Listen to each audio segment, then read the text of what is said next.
So why choose Shopify to build your online store? There are three main benefits to using Shopify. The first one is that it's very, very easy to set up your store and get a design that will fit your brand. Second is that there's a lot of customization available. There's more than enough customization with the basic plan to be able to sell things in the way that you want to sell them. And that includes plugins that you can install to allow for things like subscriptions and delayed payments and many other things that could improve the offer. Third, payment is easy, super easy to set up. Back when I first started, it was actually very difficult to get set up to get paid because you had to register with a payment processor, give them all your information, they would run a credit check, and then you would have to install the code on your website to get your shopping cart to work. Currently, Shopify is available for new merchants to start with a 3-day free trial, and after that free trial, once you add a payment method, it's only $1 a month for the first 3 months. So you get 3 months to get yourself set up, and you can cancel anytime. You're not locked into any contract, so if you're running for 3 months and you still don't get any sales, you can always quit. This ends up being a very low-risk way to start and scale your online business. This video series will be all about going from an idea or a product that you have to sell to consistent, profitable sales in 3 months or less. That's my goal with this video series. And if you want to follow along, stay tuned, subscribe, hit the like button. We'll be producing more of this. Sorry. I'm going to skip the sign up process and go straight to choosing a plan. Now with signing up, you could sign up with email, you could sign up with Google and several other single sign-on options. I do recommend single sign-on, but that's just for basic security. When you're choosing a plan, choose basic. It's good enough. Seriously, I'm not going to talk too much about the higher tier plans, but the main thing that might affect your decision is the scale you're running at, because the credit card and shipping rates do change with the plan. Your store is automatically created for you when you start. That's what I love most about Shopify. It builds all the most important pages for you. Things like your privacy policy, shipping policy, product pages, collection pages, all of those are already set up. Now we'll go through that later in the video. And with the product pages, you'll have to set up the products yourself, but Shopify already gives you a framework for how to show your products, and it's been proven to convert very well. And with some small changes, you could turn your product detail page from a basic page that just shows a picture of your product and a price to a full-on sales experience for your end customer. But the main things that we're going to have to design are the home page and the product pages. The first thing you're going to want to do is set up your first product. First, you're going to give it a name, then you're going to give it a description. Look, you can use ChatGPT or something like this to write your description for you. I think Shopify even has an AI thing, like a button you can press to come up with a description. But you're going to want to edit it for factual accuracy to make sure that your product description does in fact accurately describe the product that you're actually selling. Then you're going to upload your product images. So I'm going to have a whole nother video on product images because this is a very important part of optimizing your store for maximum sales and conversions. And when it comes to product images, initially, the more the merrier. You could even upload videos of your product in use, which customers will be able to click on the carousel and they'll be able to see and view. All of these images and videos will be shown on a carousel on the product detail page. Why do this first? Well, because we're going to see what the product detail page looks like during the store design, and we're going to change some things. We're going to show you just how you can change the product detail page, even with a stock theme. Next, you're going to set your sale price. How much is it going to cost? With the compare at price, you can specify a higher price that you're usually selling at, and it'll appear as if it's marked down. Of course, you got to be careful with this. I don't want to lie about your pricing. You can add your cost of goods sold in the cost per item field. I highly recommend doing this so long as your cost per item is calculated accurately. This allows Shopify to give you an at-will view of your store's contribution margin so you can know how profitable you actually are after taking into account ad spend and other costs. Next, you're going to add your SKU and your barcode. Your SKU can be whatever you want, however you decide to organize your products. I recommend giving it a short but descriptive name. And if you're selling physical products, you're going to need a barcode. To get barcodes in Canada, you're going to have to sign up for GS1 Canada, or you could buy an already existing barcode for an item that's no longer being sold. You can get them online on the cheap. I'm going to have some links in the description for barcodes that you can get for pretty cheap. But if you're going to be selling on Amazon, I do not recommend at all buying one of these used barcodes. Create a new one. If you're only going to be selling on Shopify on your store and you're just printing the barcode on the packaging of your product, you can use a used one, it's fine. You can even track inventory on Shopify as well. It's pretty simple, and you can adjust inventory amounts directly on the product page. Set your shipping weight. Make sure this is accurate, because this will calculate the shipping cost for customers. You can add variants if you're selling the same item in different sizes, colors, or options. And now you have meta fields, which allow you to specify things about your product. This is helpful for SEO and for product feeds, which you could use for Google Shopping ads. And you can actually edit your search engine listing. But this is not just for SEO, this is actually what's going to show up on the search engine results page. Don't stuff it with keywords. That is to say, make this attractive to someone who is searching for you and would want to buy your item. So one thing that's new with Shopify is that you can actually now tell Shopify what you sell, and it will automatically generate a theme and color/font scheme for you. It'll even fill in some boilerplate copy for you. It's actually nuts. There's a bunch of different themes. Stock theme Dawn is actually pretty customizable once you know a little bit of CSS and Liquid. The paid themes as well, and they will often give you more flexibility and customization without you having to do any code. But starting out, I don't actually think you need a paid theme. If you're just selling physical products, you can use a stock theme and edit it to fit your brand, and that's what I recommend. Now, there's two ways to edit your theme's design: through the theme customization or by editing the code. If you're trying to just use the basic customization options, you can edit the CSS to do things like changing colors and sizes of things that are not automatically available in theme customization. So now we're going to go to theme customization. In this menu, we can actually make a lot of changes to help make the site look better. We can add a logo, which we could easily make ourselves in Canva using templates. Change the menu, we could change the header. The most important section on your homepage is the above the fold section. That is when people load the homepage, that is the first thing that they see. And for a lot of stores these days, they're going to show some sort of hero image or hero product or hero video. I would recommend choosing the image option, the image with button or image banner, whichever it shows up as. And I would recommend you make this image yourself or have a graphic designer make it for you. I'll have another guide on that. Now, I actually don't recommend sliders for most websites because they tend to load slow and people rarely click the left and right arrows to make it slide. I would recommend a single hero image or hero video, one thing to guide their attention and to guide their buying process toward a particular result. On the homepage, we can rearrange existing sections, add sections, and change the footer. Make sure your footer includes copyright information and access to your privacy policy. We'll automatically fill in the copyright information using the business information that you give it. We'll talk about the privacy policy later. It's super simple. Shopify generates one for you. It's really nice. Now from here, go up to the drop-down menu, and now we can edit probably the most important page on the site, the product detail page. And the way Shopify organizes these pages is that it uses templates, which you can turn on and change on individual product pages. So you can actually create templates for each product or each set of products. The changes that you make to this page will affect all products tagged as using that template. So luckily it's easy to create another template.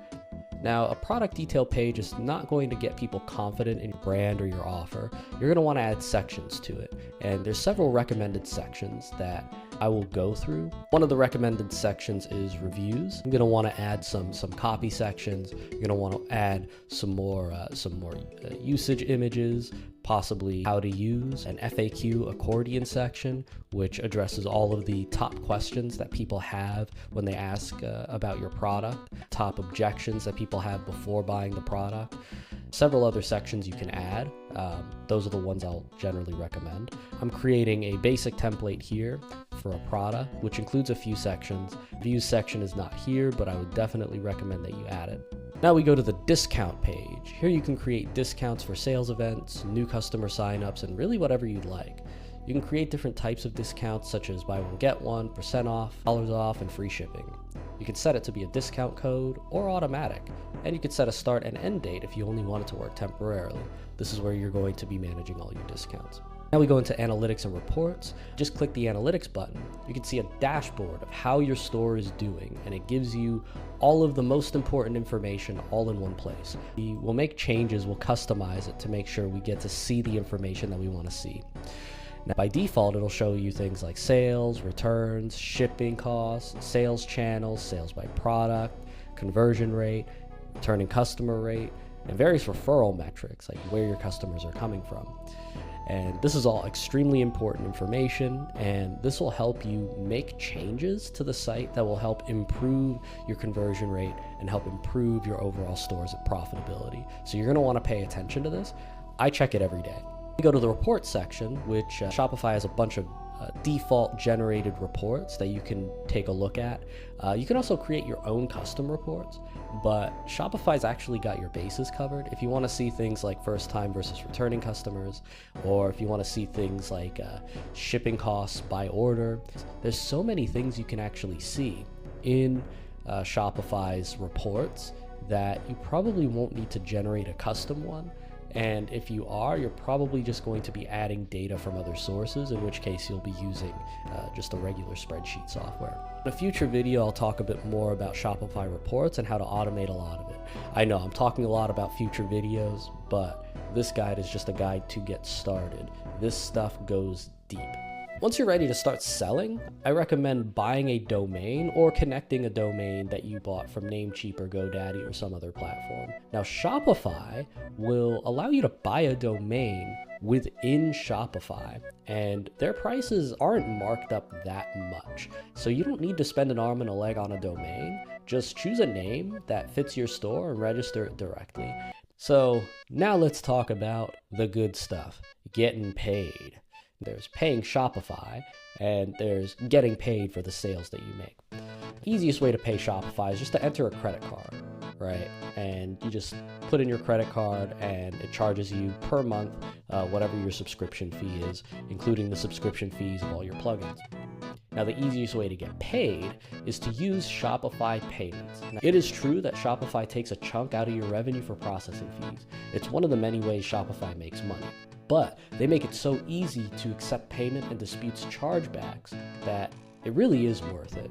And higher tier plans have lower rates for fee processing. So as your volume goes up, you'll start to notice that your processing fees go up, and it starts to make more sense to give Shopify a little bit more of your money through your plan and less of your money through processing fees. Do you need to have a legal business entity to start selling with Shopify? No, you don't. You can sell as an individual, as a sole proprietor. You do not need a registered business to get started. However, I do recommend one for the purposes of limiting your liability and keeping your finances separate. You could just start off by registering as a sole proprietor, and then you could change your business info later. Now, once all that stuff is verified, you'll be taken to Shopify Payments to add bank account information. It's going to ask you for your bank account information so that you can get your money deposited directly into your account. Now, in the checkout section, you can specify what information you're collecting from customers, including email or SMS numbers. There isn't a lot of customization at checkout for non-Plus plans. Plus adds a lot more customization at checkout to help improve conversion rate. But if you're just starting, you do not need Plus. Now there's a taxes and duties section, which allows you to set up which sales taxes you're going to be collecting. Now, in Canada, you only need to set up one province, and that's the province that you're operating in, and will automatically apply HST to all other provinces. So you don't have to worry too much about this. Now here's the market section. Choose which countries you actually sell in, and this will allow people to pay in their preferred currency. Now, this doesn't necessarily change how you get paid. If your bank account is in one currency, but they're paying in another, you're getting hit with Forex fees. That doesn't change that. But what it does change is the fees that they end up having to eat. So if you want people to be able to buy in, say, Canadian and American dollars, you got to do is set up one or the other countries as a new market, and allow them to pay with their currency. And what this will do is it'll allow people to switch between their preferred currency, and it'll automatically set the currency based on where their IP address is located. Pretty cool. The most important thing to know about shipping is to make sure that the rates your customers are getting charged are as close as possible to the rates you're getting charged. You want them to be the same. And the best way to avoid any discrepancies is to have the right size box with the correct weight to a decimal point and the right weighted products listed on the product detail page. Be careful with this. You can measure the boxes you're using and input them there, and then the product weights will be automatically pulled into shipping info from the product detail pages, and it'll multiply by the quantity. You can automatically add the most popular carriers in your area. For Canada, it'll be Canada Post, Purolator, and UPS Ground. Now, I do recommend using mile shipping providers to reduce shipping costs and to make your life a hell of a lot easier. I have a video on Shippy that you can check out right here. So the policies section, usually people start thinking, they start worrying, right? Oh, if my privacy policy is not correct, you need to be sued, I could get shut down. Shopify wants to make sure that you stay compliant, so it has generated a privacy policy specifically for your country and your customers. And it will be different if you are in the US, if you are in Canada, if you are in the EU, it will be different, and it will make sure that you are compliant. But give it a read, make sure it's right. I just recommend using Shopify's stock privacy policies. You can add tracking scripts here. The top tracking scripts, Facebook, Google, TikTok, they're actually installed through their own apps, but you can put your tracking scripts and just input them as code and they'll run on all pages of your website. So apps. Apps is a deep subject. There's so many apps you can choose from, and they all do so many different things. I can't even explain how many different functionalities, things like pop-ups, shipping, free shipping bars, things like email marketing, Amazon, Google, reviews, shipping, logistics. Shopify's apps allow you to essentially make your store powerful, super easy to use, and super easy to organize to make sure that you are not just collecting the orders, but getting them fulfilled on time as well. The two apps that I recommend all stores install are the Google app and the Facebook app. And I believe Facebook is listed as Facebook and Instagram. And the reason why is because those apps will allow you to easily set up analytics and ads for those platforms. And you don't have to copy paste any, on tracking scripts, do any of the event manager stuff. You could just input your info, your IDs, and it will pull the tracking scripts in automatically, and it's very, very easy. Now, there's other apps that I will recommend. I'll talk to them in terms of categories. So the first category of app that I recommend is shipping. Fulfilling products yourself, or you're using some sort of 3PL partner, I might recommend Station, which is a super easy to use shipping tool that allows you to print shipping labels, tracking links, all sorts of stuff. Another category of app that I recommend is customer service. And there's a million of these: Zendesk, Freshdesk, Gorgeous. These things, they're essentially help desk software. Now in 2025 are utilizing AI chatbots people can interact with on your site. And this will help people find what they need and buy what they need and solve problems that they encounter on your website. Third category of app I recommend is email marketing. The main one I recommend is Klaviyo. The reason I recommend Klaviyo to start is it starts off free and you get access to most of the features, and that's super cool. And the costs start to ramp up as your list gets bigger and bigger. It is more than worth it because it allows you not only to reach your customers via email, but segment them by a plethora of different categories to allow you to present them the right offer at the right time for the right prospect. Super, super recommended.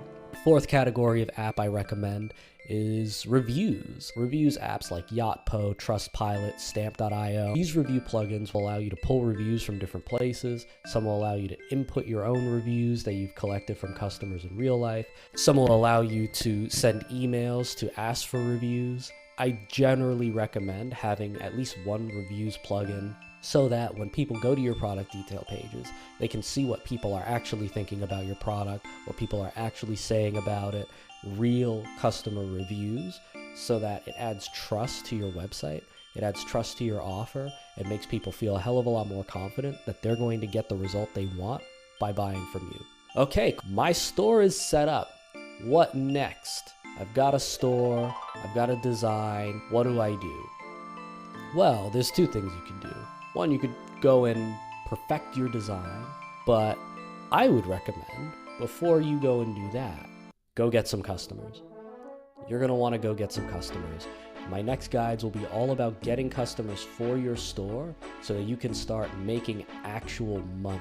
So you can start actually not just collecting money, but profiting from the customers you're getting, and not just getting sales, but getting customers that you can market to again and again and again.